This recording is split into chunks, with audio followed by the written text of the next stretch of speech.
వందే మాత్రం. నేను మీ journalist Navatha. Welcome to R Voice. కొంతమంది నటన తెర మీదే కాదు, తెర బయట కూడా, అంటే సమాజంలో కూడా వాళ్ళ నటనతోటి సమాజాన్ని తప్పుదోవ పట్టించే ప్రయత్నం చేయడంతో పాటు దేశంలో అల్లకల్లోలు సృష్టించడానికి మహానటులుగా, ఆస్కార్ నటులుగా పర్ఫామ్ చేస్తూ ఉంటారు. అలాంటి పర్ఫామ్ చేసే వ్యక్తుల్లో ముందు వరుసలో మొదటగా ఉంటాడు ప్రకాష్ రాజ్. ఎందుకు ఇవన్నీ మాట్లాడుతున్నాను ప్రకాష్ రాజ్ గురించి అనేది తెలియాలంటే ఒక వీడియో చూపిస్తే చూడండి ప్రకాష్ రాజ్కి సంబంధించి. Dear friends, Satyu, I want to share a joke with you.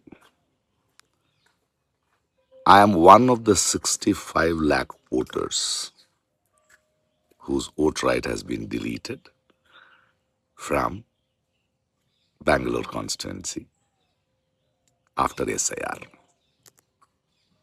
Nice joke, no? I was born in this constituency. I lived in this constituency. I had my schooling, college, theatre. And for your kind information, I was an MP candidate of this constituency too. Well, the joke is nice. Game on. Let me see what is the process I have to go through. क्या क्या कागज दिखाना पड़ेगा to get back my voter ID. Well, game on. But one little word. My friend, you can use your powers to deny few of the citizens the right to vote who may not elect you. But can you stop us, my dear friend, from our power of bringing you down? Just asking. Bye. ఇక్కడ ప్రకాష్ రాజ్కి తెలిసి మాట్లాడా, తెలియక మాట్లాడా, లేకపోతే పిల్లి కళ్ళు మూసుకొని పాలు తాగుతున్నట్టుగా ఈయన కళ్ళు మూసుకొని మాటలు మాట్లాడితే సమాజం నమ్ముతుంది అనుకుంటున్నాడా నాకు తెలియట్లేదు. కానీ సర్ అనేది ఒక చట్టబద్ధమైన ప్రక్రియ. ఓటర్ల రీసర్వేపై అనవసరమైన రచ్చ చేస్తున్నాడు. ప్రకాష్ రాజ్కి సంబంధించి 4 ఓటర్ ఐడీలు ఉన్నాయి. దీనికి సంబంధించి కేసు కూడా ఎదుర్కొంటున్నాడు. బెయిల్ మీద బయట ఉన్నాడు. బెయిల్ మీద బయట ఉండి 4 ఓటర్ ఐడీలు ఉంచుకొని ఈయన ఈరోజు విమర్శించడం అంటే హాస్యాస్పదం కాదు. నిబంధనల ప్రకారమే ఏఎస్డిడిఓ లిస్ట్ ఉంటుంది. ఇది పద్ధతి ప్రకారం చేపడుతున్న ఓటర్ల పునః పరిశీలన. దీనికి రాజకీయ రంగు పూసే ప్రయత్నం ఏంది? ఏదో ఒక కారణం తీసుకొని ఈరోజు ఓటర్ల జాబితా తీసుకొని కేంద్ర ప్రభుత్వం పైన, వ్యవస్థలపైన ఇలాంటి మాటలు మాట్లాడటం అజ్ఞానం కాదా?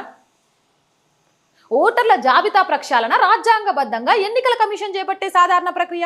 దానికి రాజకీయ రంగు పులిమి తాను బాధితుడినంటూ Prakash Raj victim card play చేయడం అసహ్యంగా లేదు? ನಮಸ್ಕಾರ. ನಾನು ಚಿನ್ನಪ್ಪ ಬಾಳಿಗಟ್ಟಿ ಅಂತ ಬೂತ್ ನಂಬರ್ 1 ಗಾರ್ಡನ್ ಅಪಾರ್ಟ್ಮೆಂಟ್ ಅಲ್ಲಿ ಮೊದಲನೇ ಸಲ 2-3 ಸಲ ಚೆಕ್ ಮಾಡಿದಾಗ ಪ್ರಕಾಶ್ ರಾಜ್ ಸರ್ ಅವರು ಇಲ್ಲಿಂದ ಶಿಫ್ಟ್ ಆಗಿದ್ದಾರೆ ಅಂತ ಕೇಳಿ ಬಂದಿದ್ದ ಕಾರಣ ನಾನು ಇದನ್ನ ಮಾಡಿದ್ದೆ. ESPದಲ್ಲಿ ಮಾಜರ್ ಹಾಕಿ ಶಿಫ್ಟ್ ಮಾಡಿದ್ದೆ. ಇವಾಗ ಜಾಲತಾಣದಲ್ಲಿ ಅವರು ವಿಡಿಯೋ ಪೋಸ್ಟ್ ಮಾಡಿದ್ರಿಂದ ನಾನು ಮರುಪರಿಶೀಲನೆಗಾಗಿ ನಮ್ಮ ಸೂಪರ್ವೈಸರು ERO ಜೊತೆ ಬಂದು ಇವಾಗ ಮತ್ತೊಮ್ಮೆ ಕನ್ಫರ್ಮೇಶನ್ ಬಂದಿದ್ದೀವಿ. ಇವಾಗಲೂ ಕೂಡ ಅವರು ಓನರ್ ಜೊತೆ ಮಾತಾಡಿ ಎಲ್ಲ ಕನ್ಫರ್ಮೇಶನ್ 4 ಅವರು ಇಲ್ಲೇ ಹೋಗಿದ್ದಾರೆ ಅಂತ ತಿಳಿದು ಬಂದಿದೆ. ಮತ್ತು ನಮ್ಮ ಹತ್ರ ಇವರು ಮೇಡಮ್ ಇದ್ದಾರೆ, ಅವ್ರ ಜೊತೆ ಅವರು ಕೂಡ ಇದೆ ಅಂತ ಹೇಳಿದ್ರು. Madam he was here when the election was there. It's 4 years since he left and there are other people living here. It is given for rent. Prakash has left our building nearly 4 years back. Okay. Thank you. ఒకే వ్యక్తికి వేరువేరు చోట్ల ఓట్లు ఉండకూడదు. శాశ్వతంగా ఇల్లు మారినా వారి పేర్లను పరిశీలించడం చట్టబద్ధమైన ప్రక్రియ. కానీ ప్రకాష్ రాజ్ ఏం చెప్తుండు? ప్రభుత్వం తనపై కావాలని చేస్తున్న కుట్రగా చెప్తున్నాడు. ప్రకాష్ రాజు ఇప్పటికే షరతులతో కూడిన బెయిల్ మీద బయట ఉన్నాడు. ఎక్కువ ఓటర్ ఐడి కార్డులు ఉన్నాడని. అయితే ఈయన ఓటర్ ఐడికి సంబంధించి ఒక అడ్రస్ ఇచ్చాడు. ఆ అడ్రస్లో వెరిఫికేషన్ చేసినప్పుడు ఇప్పుడు ఆయన అడ్రస్లో ఉండటం లేదు, ఆ అడ్రస్ నుంచి శాశ్వతంగా మారిపోయాడు కాబట్టి అక్కడ ఓటర్ ఐడిని తీసేసి మీరు దీనికి సంబంధించి మార్పులు చేసుకోవాలి అని చెప్తారు. ఇంకో విషయం కూడా చెప్తున్నా, మనం అడ్రస్ చేంజ్ అయినంత మాత్రాన ఇక్కడ మీ ఓటు లేదు అని చెప్పినంత మాత్రాన మనకు పూర్తిగా ఓటు హక్కు పోదు. దాన్ని ప్రతి పౌరుడు తిరిగి అప్పీల్ చేసుకోవచ్చు. ఇది సాధారణ వ్యక్తులకు కూడా తెలుసు. అంత మేధావని చెప్పుకొని ఆయనకు తెలియదా?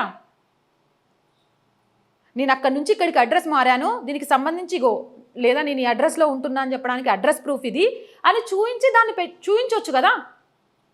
ఏమేం కాగితాలు అవి చూపించేస్తే అసలు క్లియర్ కదా, వెంటనే ఓటు హక్కు వస్తుంది కదా. దాన్నంతా వదిలేసి సెటర్లు వేసుకుంటూ నాకు అన్యాయం జరిగిందని విక్టిమ్ కార్డు తీసుకొచ్చుకుంటూ ఒక సాధారణ పౌరుడు చేసే పనిని కూడా చేయకుండా ప్రభుత్వాన్ని హేళన చేస్తూ ఏం సాధిద్దాం అనుకుంటున్నాడు? ఇదంతా ప్రచార ఆర్భాటాల కోసం కదా.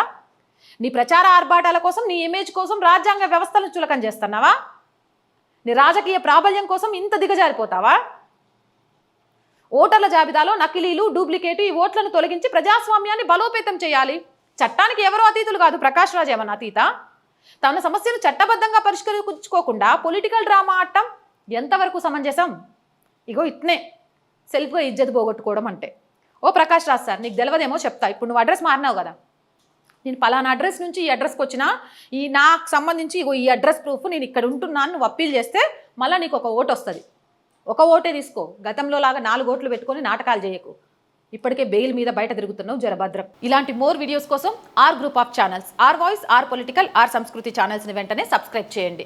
కంటెంట్ బాగుంది అనిపిస్తే లైక్ చేయండి, షేర్ చేయండి. అండ్ ఆర్థికంగా ఆర్ వాయిస్కి చేయూతను అందించాలనుకుంటే సబ్స్క్రిప్షన్ పక్కనే జాయిన్ అనే బటన్ ఉంది. 1 to 5 లెవెల్స్ ఉన్నాయి. ఏదో ఒక లెవెల్లో సపోర్ట్ చేయండి. లేదా స్క్రీన్ మీద గూగుల్ పే, ఫోన్పేతో పాటు అకౌంట్ డీటెయిల్స్ ఉన్నాయి. మీకు తోచిన సహాయాన్ని అందించండి. వ్యాపార ప్రకటనల కోసం 8328 500 576 నెంబర్ని సంప్రదించండి.